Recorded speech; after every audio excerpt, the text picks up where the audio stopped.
Hi again. In Apostles of Denial, Edmond C. Gruss, in the chapter on recent publications of the Watchtower, this book being originally written in the 1960s, of course, one of the recent books that he's dealing with, in this chapter anyway, is the Jehovah's Witnesses and the Divine Purpose book, which at that time stood in the place that the Proclaimer's book has stood for the last 30 years as the official history of the Tower. We've already done one segment on it. Now he's dealing with the debates. Now, in the Divine Purpose book, they deal with the debates in a, shall we say, a dubious way. Their summaries of the success of Russell and Rutherford in these debates is not shared by the secular press, as Gruss shows here. Concerning the Russell-White debate of 1908, the witnesses report that thousands were on hand to observe the easy victory for Russell. And it is also stated that other debate challenges were made by others and accepted, but at the last moment the challengers would withdraw. This is the Divine Purpose book, page 44. Here's another example, Gruss says, of biased reporting. In this quotation, based on a 1908 Watchtower, the background of this statement discredits White's motive for the debate as desire to capitalize on Russell's popularity. Was the debate an easy victory for Russell? The following quotation from the publisher's announcement of the book recording the Russell-White debate is in direct contrast to the witness's statement, as it says of White, quote, "While only 40 years of age and in appearance on the platform young enough to be Mr. Russell's own son, he nevertheless handled his part of the program in a manner that proved him to be a master of the occasion."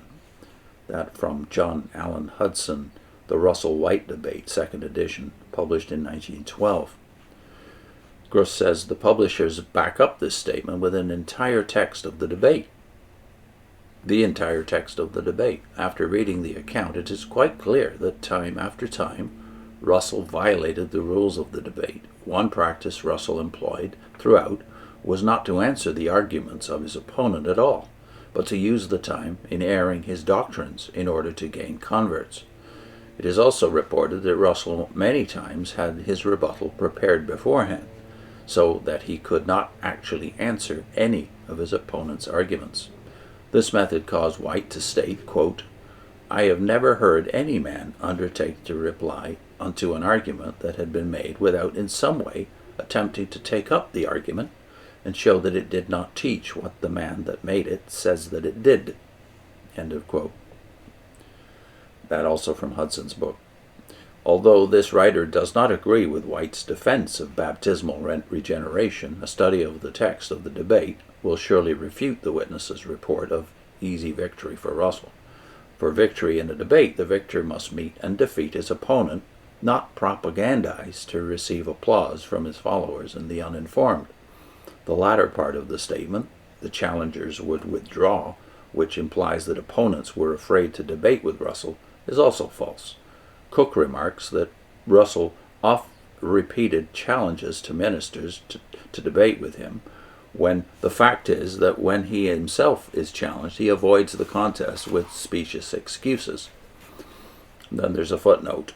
Charles C. Cook, the source here, in his little work all about one Russell, Philadelphia School of the Bible, no date.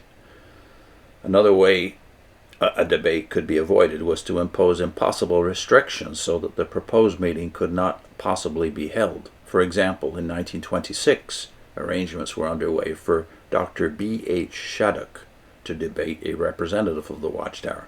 One of the propositions governing the debate included the following, quote, that B.H. Shadduck, Doctor of Divinity, D.D. that is, furnish a bond of $500 as a guarantee that he will not refer to any quotation contained in any periodical or book published by the International Bible Students Association. And if the Reverend B.H. Shadduck shall refer to any quotation or book published by the International Bible Students Association, he shall at once pay the sum of $500 to his opponent in his debate. End of quote. B.H. Shadduck, in his work The Seven Thunders of Millennial Dawn, in the 3rd edition, this was published in 1928, The quotation is taken directly from one of the handwritten propositions governing the debate. The demand not to cite any publication was necessary, as statements included in later editions of texts had been changed, and Shadduck had various editions of these publications. A public exposure of these changes would clearly brand Russell a false prophet. I, of course, have checked many of these editions, and I can see why Shadduck would want to use them to prove that not only were they guilty of false prophecy when this debate was about to be set up in the 20s, not only was the evidence clear that they were guilty of false prophecy, but also of covering up. Russell and Rutherford covering up some of the things that Russell had foolishly said, and then, of course, things that Rutherford was to say between 1917 and 1925. Then he has another reference to the Jehovah's Witnesses in the Divine Purpose book dealing with another debate. This is Rutherford versus Troy. J.H. Troy was a Baptist minister. This debate was supposed to be held in the Trinity Auditorium in Los Angeles in 1915. Here's the quote from the Divine Purpose book. The entire series of debates proved to be a signal victory for Rutherford. That's the Divine Purpose book, pages 56 and 57. Gruss says the text of the debate can be found in the Los Angeles Tribune of April 22 to 26, 1915. The April 25th issue of that paper clearly shows the biased view of the Watchtower statement, as it reports, quote, as the audience was the only judge, each person carried away with him his own opinion as to which contestant won the majority of points. Quote, end of quote.